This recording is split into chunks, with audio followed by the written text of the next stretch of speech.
Hola, ¿qué tal? Yo soy Francisco Cortés y estás escuchando La Ola del Tiempo. En el episodio anterior, el emperador Tenmu y sus descendientes reforzaron la posición del emperador como eje central de la vida en Yamato. En el año 710, la emperatriz Genmei mudó la capital a la ciudad de Nara y con ello comenzó un nuevo periodo histórico en Japón. Antes de continuar con el relato, les hablaré de dos conceptos nuevos que se integran a nuestra historia el día de hoy. El primero es el concepto de eras, las llamadas Nengo en japonés. Las eras o Nengo son un nombre con el que se bautiza una nueva etapa. Esto es una costumbre de origen chino que surgió alrededor del siglo II a.C. y que se utilizó en Japón por primera vez por el emperador Go-Toku, el que subió al trono después de los incidentes Ishii, donde el clan Soga perdió su poder. El emperador Go-Toku, después de subir al trono, proclamó que comenzaba la era Taika, que significa gran reforma, y por la cual a las reformas aplicadas en su gobierno se les conoce como reformas Taika. Go-Toku proclamó dos eras a lo largo de su reinado. La primera fue la era Taika que ya mencionamos y la segunda fue la era Hakuchi, pero después de él los siguientes emperadores no proclamaron eras, hasta que 30 años después el emperador Tenmu proclamó la era Shucho, pero lo hizo en su lecho de muerte y esta solo duró prácticamente el tiempo del luto por su muerte. Después de él, su nieto, el emperador Monmu, proclamó en su coronación el inicio de la era Taijo, y desde entonces todos los emperadores han proclamado al menos una era durante su gobierno. Hasta la actualidad, la cronología japonesa tradicional se cuenta utilizando los nombres de era como base. Por ejemplo, la emperatriz Genmei proclamó la era Wado al recibir las muestras de Wado, el cobre japonés que se encontró en los primeros meses de su gobierno, y decidió mover la capital a Nara en el tercer año de la era Wado. Actualmente Japón se encuentra, por ejemplo, en el año 8 de la era Reiwa, es decir, en Reiwa 8. El segundo concepto que es importante mencionar en este momento es el de Ritsuryo, que es como se denominó al sistema de gobierno que comenzó a implementarse desde las reformas Taika y se vio reforzado por las políticas que el emperador Tenmu y sus descendientes aplicaron en Yamato. La idea central del Ritsuryo es que el emperador es el centro del gobierno, es el dueño de la tierra y de sus habitantes. Esta filosofía provenía de un sistema similar que se implementó en China y Corea durante los siglos anteriores, pero la fuerza de los clanes familiares en Japón redujo considerablemente el poder absoluto que el emperador tenía en comparación con los que tenían los emperadores de China y Corea. Como ya mencioné, este sistema empezó a aplicarse en la práctica desde la era Taika, pero sobre el papel no fue hasta que Tenmu ordenó que se redactara el primer código legal que consideró al Ritsuryo como norma. Este fue terminado durante el reinado de la emperatriz Jito, pero nunca se promulgó ni se aplicó, pues, sobre todo en las provincias más alejadas, aún no se tenía la estructura administrativa que se necesitaba para poder aplicarlo de forma real. Fue hasta el año 701 cuando el emperador Menmu, al subir al trono, proclamó el inicio de la era Taijo y al mismo tiempo proclamó también la implementación del código que tiene el mismo nombre, el código Taijo, un compendio legal que implementaba oficialmente y de manera definitiva el sistema Ritsuryo, que a partir de aquí se mantendría como la norma oficial hasta 1868, pero que en la práctica dejaría de aplicarse realmente alrededor del siglo X, pero ya llegaremos a ello en otros episodios. ¿Recuerdan a Fujiwara Fujito? El que había sido nombrado ministro por la emperatriz Genmei casi al final del episodio anterior. Pues él fue uno de los creadores del código Taijo, Esto nos enseña lo influyente que era en la corte desde años anteriores. Bueno, volviendo a la emperatriz Genmei, la dejamos en el año 712, o utilizando el nombre de Hera, en el año 5 de la era Wado, después de que se terminara el Kojiki. La emperatriz Genmei y su consejo se dieron cuenta de que para aplicar correctamente el sistema Ritsuryo debían conocer a detalle todos los aspectos de sus dominios, y con esta finalidad, en el año 6 de la era Wado, es decir, en el 713 después de Cristo, se ordenó la creación del Fudoki, un catálogo de registros que hablaban con la mayor cantidad de detalle posible de cada una de las provincias y territorios, incluyendo su geografía, sus productos naturales, registros agrícolas, registros históricos, leyendas tradicionales que normalmente eran transmitidas de manera oral, poemas, canciones, rituales, deidades shintoístas locales, etcétera, etcétera. La emperatriz Genmei tenía previsto permanecer en el trono hasta que su nieto, el príncipe Obito, el hijo del emperador Monmu, cumpliera la mayoría de edad, que recordemos era de 15 años. Sin embargo, por razones que no están registradas, en el año 715, es decir, en el año Wado 8, la emperatriz decide abdicar, faltando solo unos meses para que Obito cumpliera los 15 años, y designa como sucesora a su hija, la emperatriz Hidaka, hermana mayor del príncipe Monmu y por lo tanto tía del príncipe Obito. Esta sucesión es por lo menos icónica, pues es la única ocasión en la historia japonesa en la que una emperatriz mujer sube al trono después de heredarlo de otra mujer. La princesa Hidaka entonces toma el nombre de emperatriz Gensho y proclama el inicio de la era Reiki. La ahora emperatriz emérita Genmei sigue el mismo camino que había tomado antes la emperatriz Jito y se recluye en un monasterio, pero de facto sigue controlando las decisiones del gobierno hasta su muerte. En el año 717, la emperatriz Gensho proclama el inicio de una nueva era, la era Yoro, y comienza los preparativos para una gira alrededor de sus dominios. Viaja por las provincias de Omi y Mino, en donde organizan banquetes y festivales magnánimos para recibirla con todos los honores. En el 719, la emperatriz, ya de vuelta en Nara, proclama un nuevo código legal, el llamado Código Yoro, que básicamente era el mismo código Taijo, pero con algunas correcciones importantes para afianzar la autoridad y la viabilidad de su ejecución en Yamato, y fue publicado 20 años después de este. Durante el 720 se completa el Nihon Shoki, las crónicas de Nihon, es decir, las crónicas del país del sol naciente, Japón. Es una de las primeras veces que se utiliza el nombre de Nihon para referirse a Japón, reemplazando al wa de origen chino que se había utilizado desde el siglo II. El Nihon Shoki también es una de las crónicas que les llevo mencionando desde hace varios episodios y en las cuales me basé para hablar de la historia mitológica junto con el Kojiki.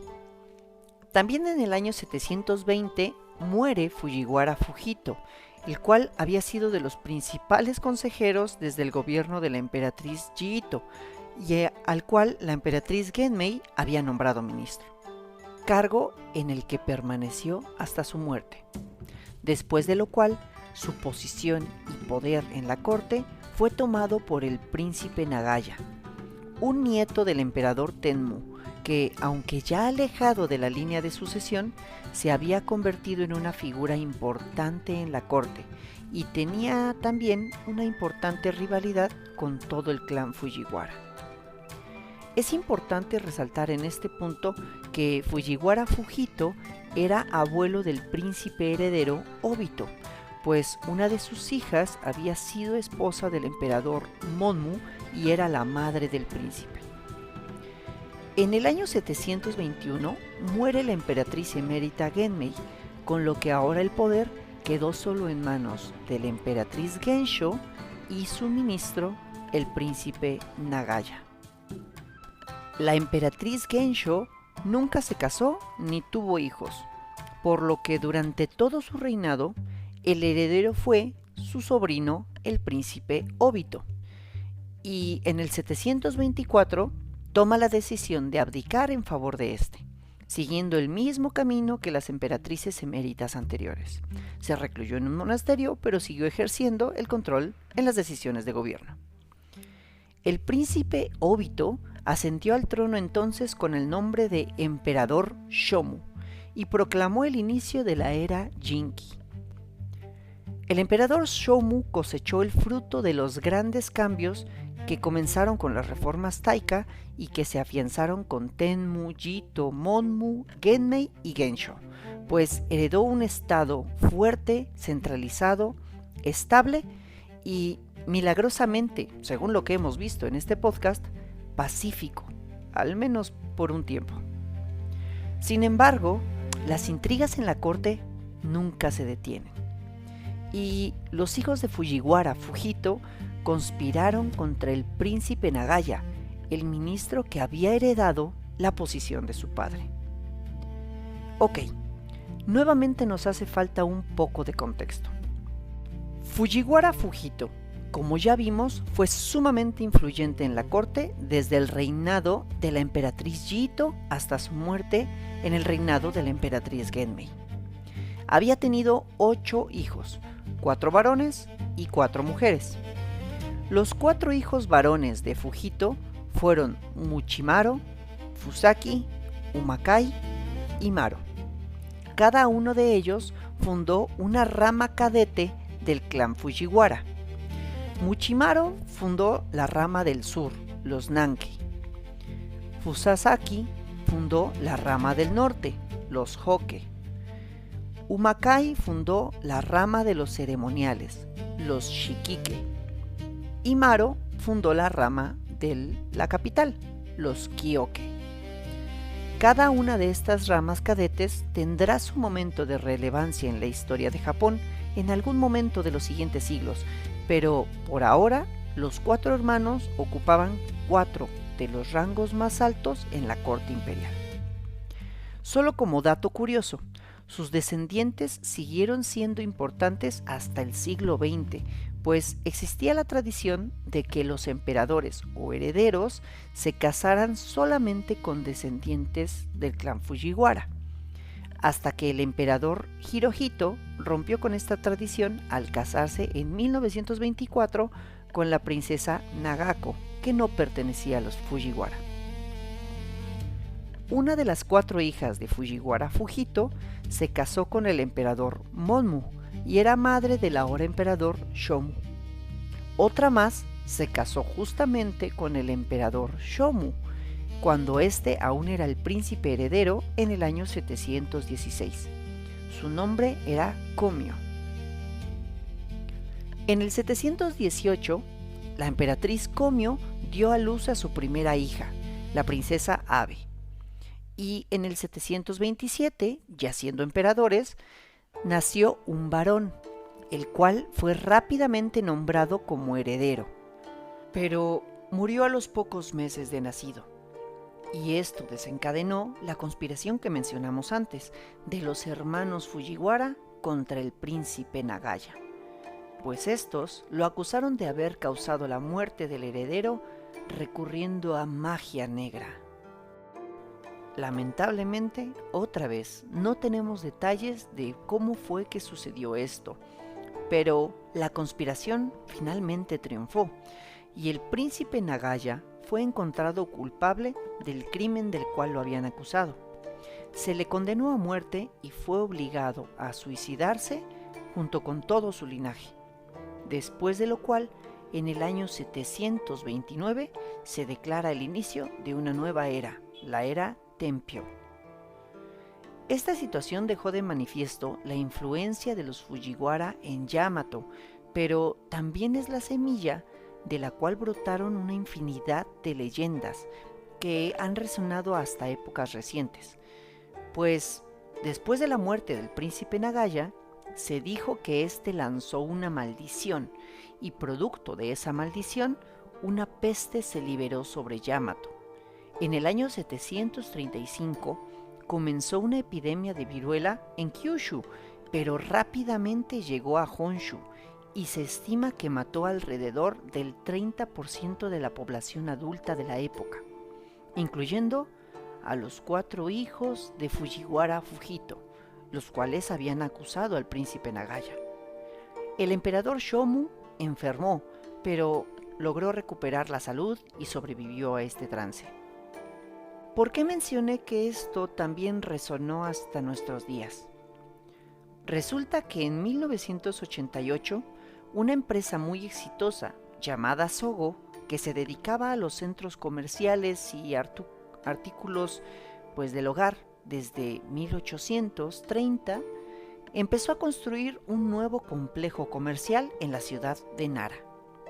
Al excavar, descubrieron unas ruinas que resultaron ser la antigua residencia del príncipe Nagaya, pero no detuvieron las obras, y algunos años después, el centro comercial, que nunca llegó a despegar económicamente, se declaró en bancarrota.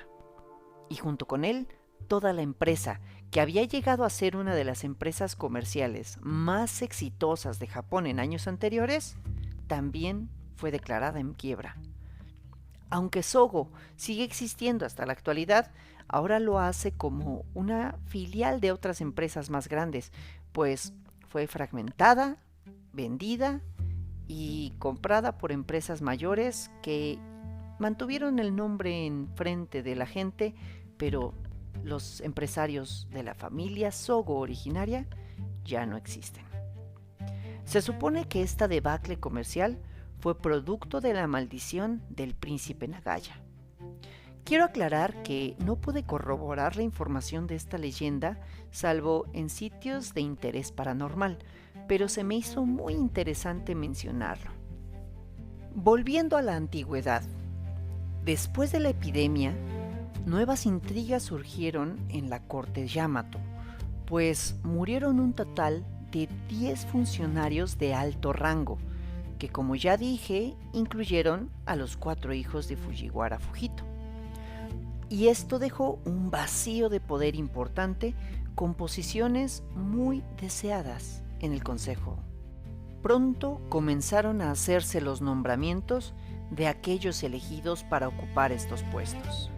Un hermano del príncipe Nagaya fue nombrado canciller. Un medio hermano por madre de la emperatriz consorte Komio, llamado Tachibana Moroe, fue nombrado ministro, el cargo que ocupaba Fujiwara Fujito y después el príncipe Nagaya. Y este personaje tenía todo el apoyo de los clanes que habían comenzado a mirar con recelo el poder que acumulaban ahora los Fujiwara, sobre todo porque los Fujiwara no eran un clan de origen noble, sino tenían un origen plebeyo. Tachibana Moroe era hijo del primer esposo de la madre de Komio. Después de la muerte de su padre, su madre se casó con Fujiwara Fujito, y de este matrimonio nació la ahora emperatriz consorte Komio. Pero esto a Moroe nunca le terminó de gustar y creció con un gran resentimiento hacia Fujito y todos los Fujiwara. Solo un miembro de los Fujiwara logró ocupar uno de los cargos que habían quedado vacantes en el consejo: Fujiwara Tonoyari, de los Nanke, hijo de Fujiwara Muchimaro, pero era un rango de bajo poder político, así que su influencia era prácticamente nula. Las intrigas en la corte no se hicieron esperar, y principalmente por consejo de Tachibana Moroe, el emperador envió a los demás descendientes del clan Fujiwara a ocupar cargos en provincias lejanas a la capital. El heredero de la rama Shikike de los Fujiwara, hijo de Fujiwara Umakai, llamado Fujiwara Hirotsugu, fue nombrado gobernador de la provincia central de Yamato, que, aunque era un cargo de relativa importancia, lo colocaba fuera de la ciudad imperial. Aún así, utilizó su posición para promover ciertos cambios en favor de los Fujiwara, lo que causó que Tachibana Moroe recomendara al emperador degradarlo, enviándolo a una remota provincia. Fue nombrado finalmente vicegobernador de la provincia de Kyushu en el año 738. Esto lo colocaba fuera incluso de la isla de Honshu, que era la isla principal donde estaba Yamato. Hidotsugu tomó esto como un verdadero insulto, y no era para menos, pero se ocupó cabalmente de su nueva posición. Kyushu estaba en problemas serios. Años de sequías y las consecuencias de la epidemia de viruela habían dejado la región en una situación precaria, y la respuesta del gobierno imperial, asesorado por Tachibana Moroe y también por un monje llamado Genbo, fue simplemente la construcción de una serie de templos en la región, con la intención de apaciguar a los dioses, pero esto solo generó más problemas, pues para costear la construcción de los templos se aumentaron los impuestos y se obligó a la población a trabajar en la construcción de estos. En septiembre del año 740, el año 12 de la era Tempio, Fujiwara Hidotsugu decide enviar una carta al emperador. En esta carta se declara abiertamente en rebelión, acusando al gobierno imperial de corrupción, decadencia e incapacidad para solucionar las problemáticas de la población. Durante los días siguientes, Hidotsugu se ganó el apoyo de la población de Kyushu, así como jefes de los distritos locales y la minoría étnica Hayato, originarios de la isla.